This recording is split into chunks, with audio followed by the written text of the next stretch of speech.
दोस्तों 5 अगस्त 2025 यानी कि आने वाले 24 घंटे ये वो तारीख है जिसको लेकर बहुत सी सरगर्मियां इस वक्त दिल्ली के राजनीतिक गलियारों में तैर रही हैं।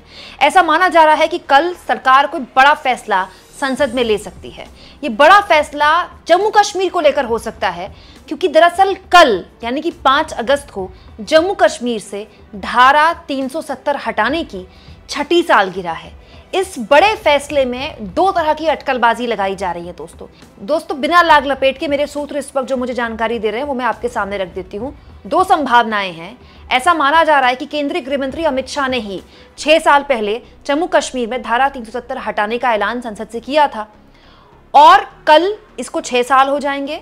हालांकि जब ये संसद में इसका ऐलान किया गया था तो प्रधानमंत्री ने भी और अमित शाह ने भी, गृह मंत्री ने भी संसद में ये वादा किया था कि उचित समय में जम्मू कश्मीर से ये जो पूर्ण राज्य का दर्जा लिया जा रहा है, जम्मू कश्मीर से पूर्ण राज्य का दर्जा लिया गया और लद्दाख को अलग यूटी बनाया गया।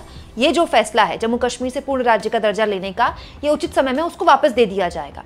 इसी मुद्दे पर दोस्तों कांग्रेस पार्टी और नेशनल कॉन्फ्रेंस ने जम्मू कश्मीर में चुनाव लड़ा और नेशनल कॉन्फ्रेंस ने इस मैंडेट पे चुनाव जीत लिया कि हम आपको पूर्ण राज्य का दर्जा दोबारा दिलवाएंगे।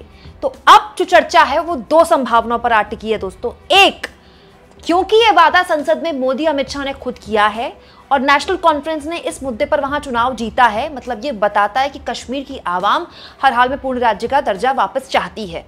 तो हो सकता है कि कल संसद से एक बार फिर पूर्ण राज्य के दर्जे की बहाली की ऐलान सरकार कर दे, जिसको लेकर विपक्ष भी उसका सपोर्ट करेगा। दोस्तों इसको लेकर क्या चर्चा है ये मैं आगे आपको बताऊंगी, लेकिन जो दूसरी संभावना है वो और भयंकर है दोस्तों। दूसरी संभावना ऐसी चल रही है कि हो सकता है कि सरकार जम्मू को अलग और कश्मीर को अलग राज्य कर दे।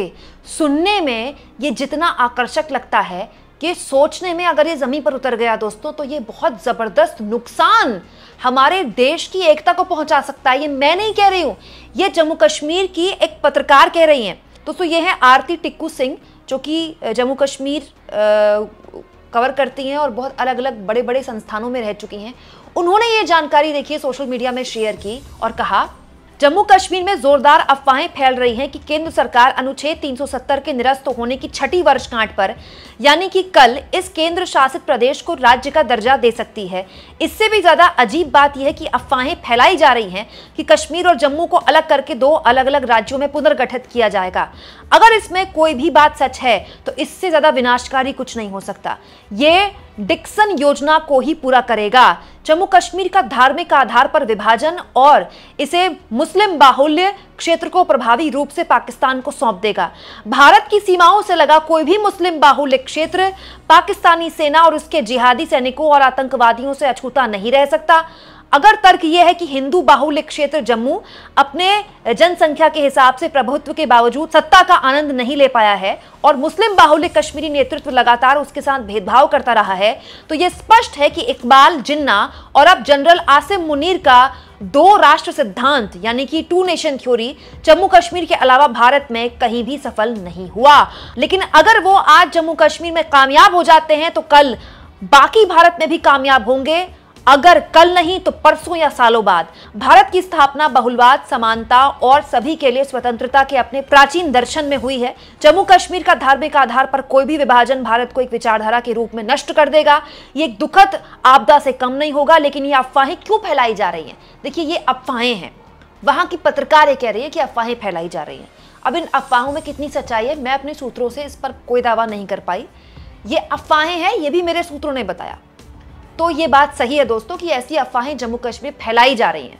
तो मुझे लगता है कि कल तुरंत संसद में आकर केंद्रीय गृह मंत्री अमित शाह को इन चर्चाओं पर विराम लगाना चाहिए। 6ठी वर्षगांठ को लेकर अगर सरकार कोई बयान भी देती है तो, क्योंकि ये बहुत खतरनाक है। जैसा कि आरती टिक्कू सिंह ने बताया कि वाकई में अगर ऐसा सोच भी रही है सरकार तो इससे ज्यादा विभाजनकारी जम्मू कश्मीर में और कुछ नहीं होगा, क्योंकि आप वो विचारधारा, उस विचारधारा पर हरी झंडी लगा देंगे जो जिन्ना की विचारधारा है। क्योंकि दोस्तों धर्म के आधार पर हमारे देश में कभी कोई बंटवारा नहीं हुआ। दोस्तों मोहम्मद अली जिन्ना ने जबरन भारत के उस वक्त के नेताओं पर दबाव डाला और इतने ज्यादा भीषण दंगे हुए, इतने बुरे ऐसे हालात भारत में पैदा किए गए कि और कोई चारा नहीं छोड़ा गया भारत के नेताओं के सामने पार्टीशन का, लेकिन उससे हमको हासिल क्या हुआ ये अपने आप में एक सच है। दोस्तों, भारत में आज तक ना तो कभी धर्म के आधार पर कोई राज्य बना है, और हाँ, ये शिकायत जम्मू के लोगों को हमेशा रही है कि उनकी जनसंख्या ज़्यादा है लेकिन उनकी पॉलिटिकल जो रिप्रेजेंटेटिव जो उनका रिप्रेजेंटेशन है वो उतना नहीं होता है। लेकिन ये शिकायत अलग तरह से पूरी की जा सकती है। लेकिन अगर इस तरह की अफवाहें वहां फैलाई जा रही हैं तो मुझे लगता है सरकार को तुरंत आकर इन अफवाहों पर विराम लगाना चाहिए।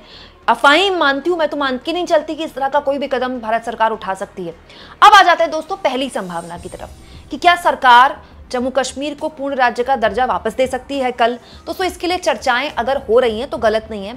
कल प्रधानमंत्री मोदी ने राष्ट्रपति से मुलाकात की, उसके बाद तुरंत अमित शाह जाकर राष्ट्रपति से मुलाकात करते हैं। अगर पूर्ण राज्य का दर्जा वापस से सरकार देती है जम्मू कश्मीर को, तो पहले वो लोकसभा में प्रस्ताव लाया जाएगा, फिर राज्यसभा में, फिर वो राष्ट्रपति के पास जाएगा। तो हो सकता है कि सरकार अपने इस फैसले को लेकर राष्ट्रपति से को बताना चाह रही हो, क्योंकि राष्ट्रपति ही सरकार की प्रमुख होती हैं। दूसरा दोस्तों, जैसा कि मैंने आपसे कहा कि इस मांग को लेकर पूरा विपक्ष एक है, और जम्मू कश्मीर के मुख्यमंत्री बनने के बाद उमर अब्दुल्ला ने जो पहली बात बोली थी शपथ ग्रहण के बाद, वो ये बोली थी कि हमारा मकसद पूर्ण राज्य का दर्जा वापस हासिल करना है हर हाल में। तो हर लिहाज से ये एक ऐसा कदम होगा जिसको लेकर जम्मू कश्मीर की आवाम भी यही चाहती है। वही तो सच है ना कि संसद के अंदर मोदी ने वादा किया है, अमित शाह ने वादा किया। इनफैक्ट मुझे याद है दोस्तों, जम्मू कश्मीर में जब चुनाव प्रचार कर रहे थे मोदी, तब भी वो ये बात कर रहे थे कि चुनाव के बाद पूर्ण राज्य का दर्जा बहाल किया जाएगा। मतलब सरकार भी चाहती है कि पूर्ण राज्य का दर्जा दिया जाए। दोस्तों, उस वक्त जब आर्टिकल 370 हटाया गया था तो सरकार द्वारा कहा भी गया था सही वक्त में हम पूर्ण राज्य का दर्जा वापस बहाल करेंगे। तो इसमें कोई दो राय नहीं कि ऐसा करने में कोई हर्ज नहीं है। दोस्तों, जम्मू कश्मीर अब तैयार है, वहाँ सैलानी भी आ रहे हैं। पहलगाम आतंकी हमले के बाद एक आशंका, एक डर पैदा हो गई थी कि पता नहीं कहीं सैलानी दोबारा से कश्मीर से रूठ ना जाएं, लेकिन धीरे धीरे वहाँ पर सैलानी दोबारा आने लगे हैं और पहले से वहाँ पर आतंकवाद कंट्रोल में है, इसमें तो कोई दो राय नहीं है, तभी वहाँ सैलानी आ रहे हैं। तो ये सबसे बढ़िया वक्त है। छठी वर्षगांठ भी हो गई, वहाँ चुनाव भी हो गए, चुनाव में जनता ने वहाँ अपना मैंडेट भी दे दिया। और ये भी सच है कि मैंडेट वहाँ का डिवाइडेड है। जम्मू ने बीजेपी को चुना है, कश्मीर ने एनसी को चुना है, यानी कि नेशनल कॉन्फ्रेंस ने चुना है। लेकिन दोस्तों, डिवाइडेड मैंडेट ही सही, चुनी हुई सरकार ही सत्ता चलाए तो ही जम्मू कश्मीर के लिए अच्छा है, ये वहाँ के लोगों के लिए भी अच्छा है। तो इससे केंद्र और जम्मू कश्मीर के जो रिश्ते हैं वो और मधुर होंगे। केंद्र और जम्मू कश्मीर में जो विश्वास बहाली का काम है ये और मजबूत होगा। ये अच्छा है जम्मू कश्मीर के लिए भी और पूरे भारत के लिए भी। इसे लेकर दोस्तों विपक्ष से भी पूरा सपोर्ट मिलेगा सरकार को। आप देखिए, कांग्रेस पार्टी इसके सपोर्ट में है, वहाँ की सारी पार्टियां इसके सपोर्ट में, पीडीपी उसके सपोर्ट में है, नेशनल कॉन्फ्रेंस उसके सपोर्ट में है। अब देखना दिलचस्प है दोस्तों कि कल सुबह जो एनडीए की बैठक बुलाई गई है, एनडीए के तमाम सांसदों को बुलाया गया है। मोदी सुबह 9 बजे उस बैठक में होंगे। उस बैठक से क्या निकल कर आता है, क्या ऐसी कोई हिंट वहाँ से निकल कर आती है। मेरी कोशिश रहेगी दोस्तों कि जो भी पॉलिटिकल अपडेट हो आपके सामने मैं ऐसे ही रखती रहूँ। आप इस मुद्दे पर क्या सोचते हैं दोस्तों, कमेंट बॉक्स में ज़रूर लिखें, और जितना हो सके चैनल को शेयर भी करें, सब्सक्राइब भी करें। और थैंक्स और ज्वाइन, मेरी आप लोगों से बार बार गुजारिश होती है दोस्तों, जितना हो सके चैनल को शेयर भी करें और सपोर्ट भी करें।